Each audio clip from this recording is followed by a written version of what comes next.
Biglaan yung pag-akit natin mga tol, no, dahil may problema po. Hindi ko po inasahan, hindi po namin inasahan ng pamilya ko. Bigla na lang nawala yung pamangkin na lalaki ng asawa ko.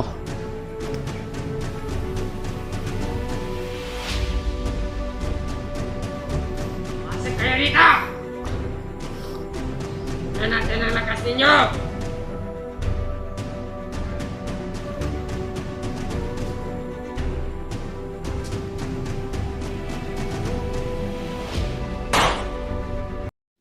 Yung mga tol, isang mapagpalang araw sa lahat. Maligayang pagbalik, no. Biglaan yung pag-akit natin mga tol, no, dahil may problema po. Hindi ko po inasahan, hindi po namin inasahan ng pamilya ko. Bigla na lang nawala yung pamangkin na lalaki ng asawa ko.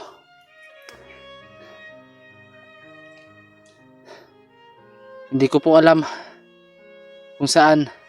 Kahapon pa yun nawala. Nahanap namin kagabi, nag-report na kami sa police station. Nagronda na sila doon sa sa bayan namin. Wala din nahanap Mabot na ng 24 oras. Kaya ngayon baka sakali ako, baka dito napadpad. Baka tama yung hinahalak ko na nakuha ng mga banido. Kaya napaakit tayo muli. Biglaan yung pag-akit natin, hindi ko inasahan ito. Sana lang, no, ay makahanap tayo ng konfirmasyon. At sinabihan ko yung asawa ko na tawagan ako kung nahanap na nila doon. Tawagan ako para makababa kaagad ako.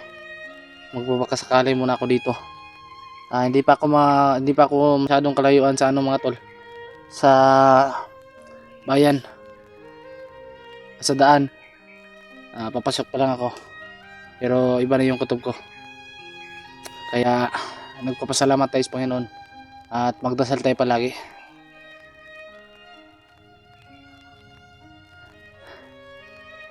May mga boses ako naririnig na tumitindig sa balahibo ko. Para akong nanibago ba.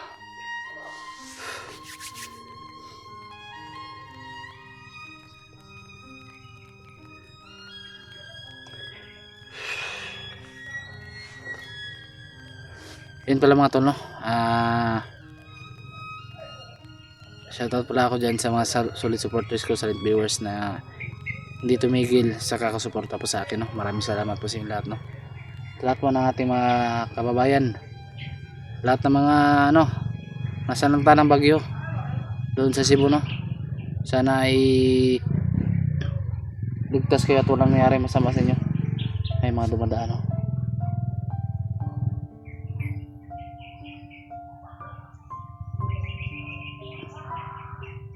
Tahimik na tayo. Parang kakaiba yung mga nila. Huwag kayong mag-alala na kapag tagulilong tayo, hindi tayo makita dito.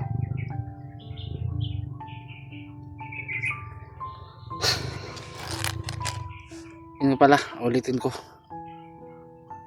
Sana ipagdasal po natin yung mga nasalanta ng bagyo sa Kalindol, no. At meron pa ding mga abot na bagyo daw. Doon daw tatama daw sa Luzon, pero hindi pa natin alam kung saan yung eksaktong eksaktong lokasyon ng pagtama sa sa isang bagyo. Kaya tayo ay magdasal at humingi ng patawad sa Panginoon para tayo ay gabayan niya at proteksyonan, no.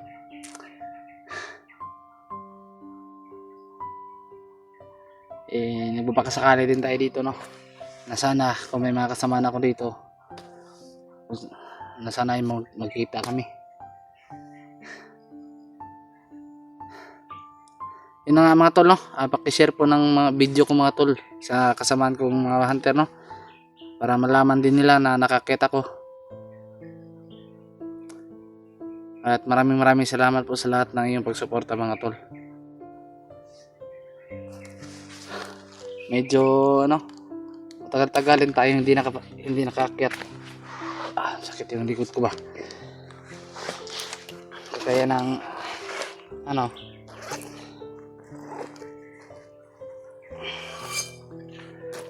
ng hinto na sana ako sa pag-explore dahil yun nga yung sinabi ko sa inyo, ito lang, pag natapos ko itong mission siguro na to, tuloy na yung paghinto ko. Talagang hindi talaga ako titigilan ng mga bandido na yan. Hindi ako, yung pamilya ko, binubulabog nila.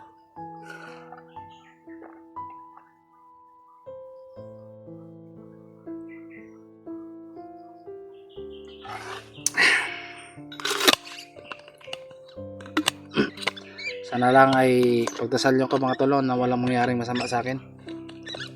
At huwag nating hayaan mga tol na manaig yung kasamaan sa kabutihan. Yan yung ating iwasan. Dapat lumaban tayo habang may pag-asa.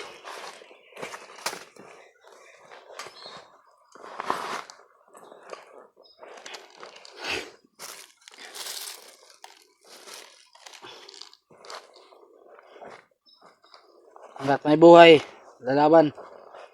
Huwag tayo magpapapi sa nangangapi.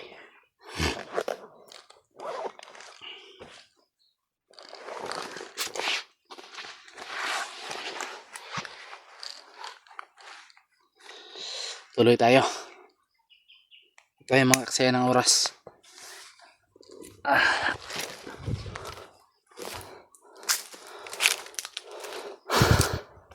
Maraming mga kahoy na pinuputol ito ba.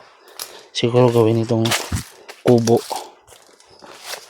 Ito parang pang-upuan ito ba.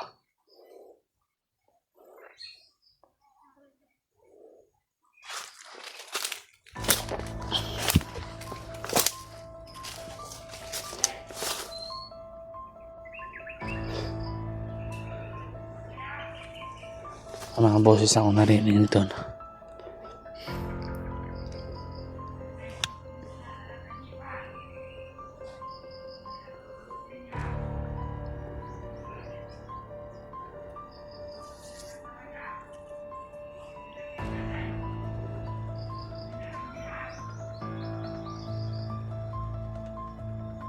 Iwak no?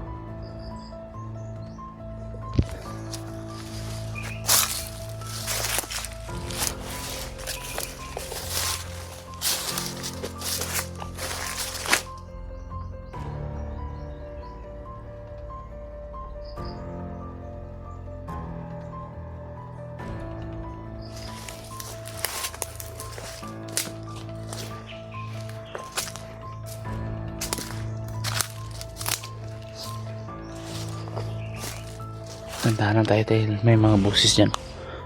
Siguro may nakatambay dyan.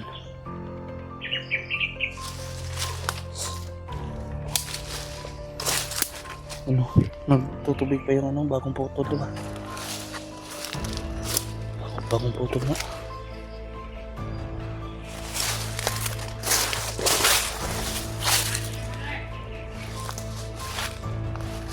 Dito tayo. May tao dito.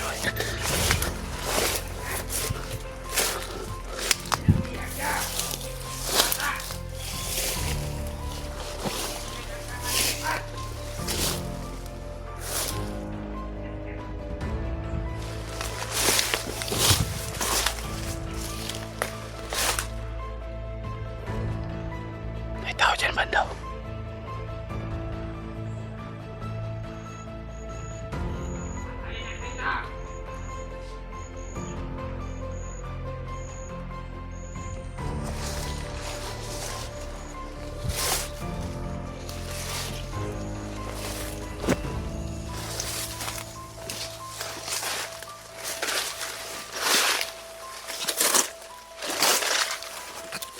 Ingat kayo! Nandyan na si Jipat! Nakasunod! Kalit kayo. Kalmado nga mga tol. Sila nga yung kumuha sa pamangkin ng asawa ko.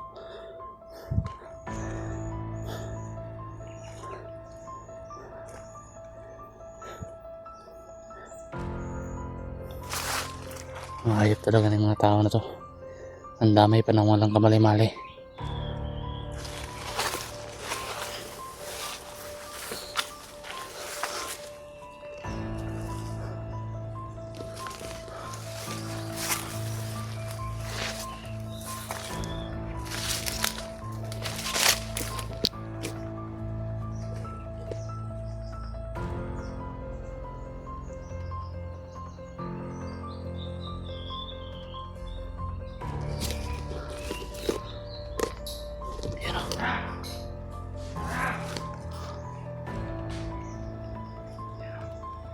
Lalakad. Dalawang tao.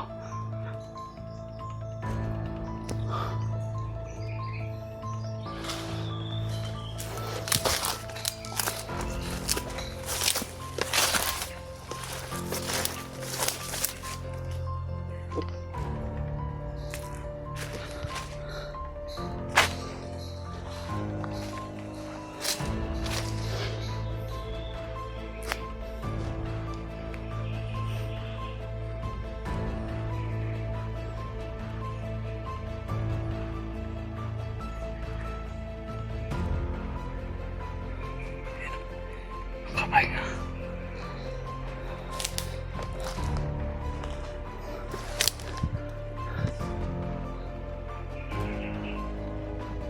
Yan o.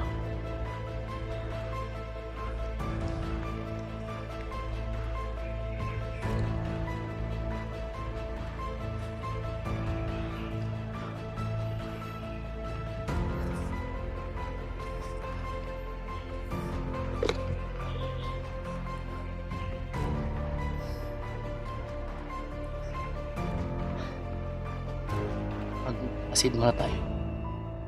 Baka may mga ibang kasamaan pa dyan bago natin tirahin to.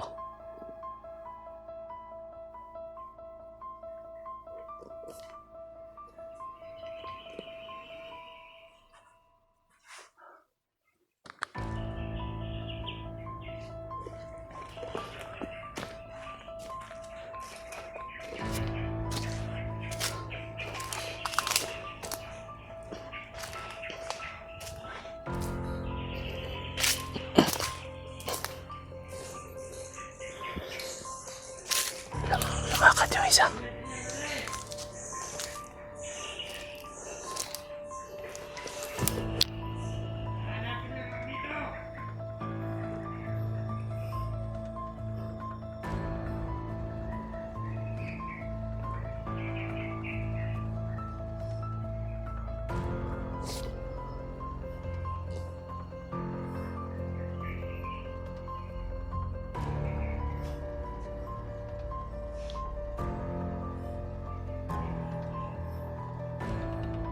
Tirahin na ito.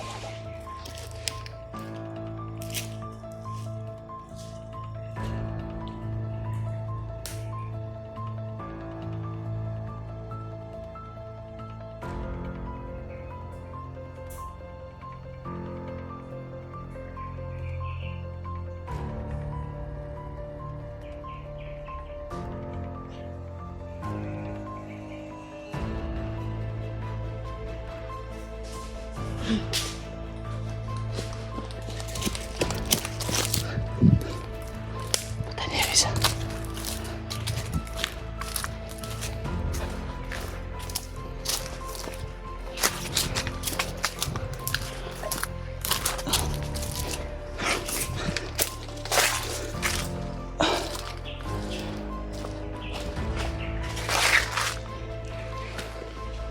Isa rito. Hayop sila. Kailangan sila mamatay.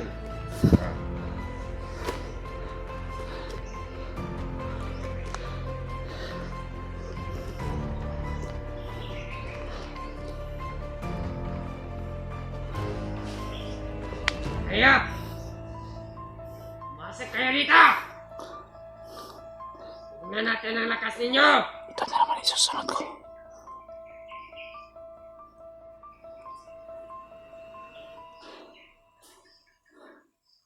Tingnan natin yung lakas mo yun. Ayun ka.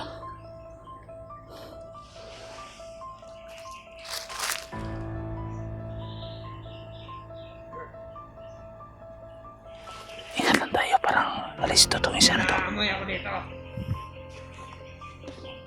Hindi maganda.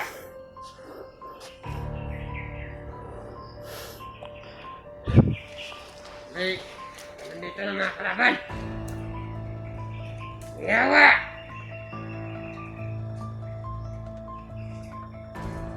Ayop kayo!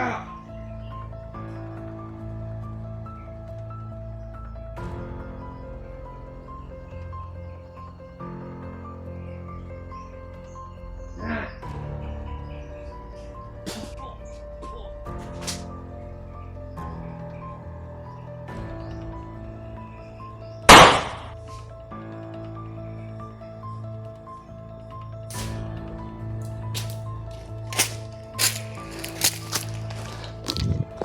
Patay ka ngayon.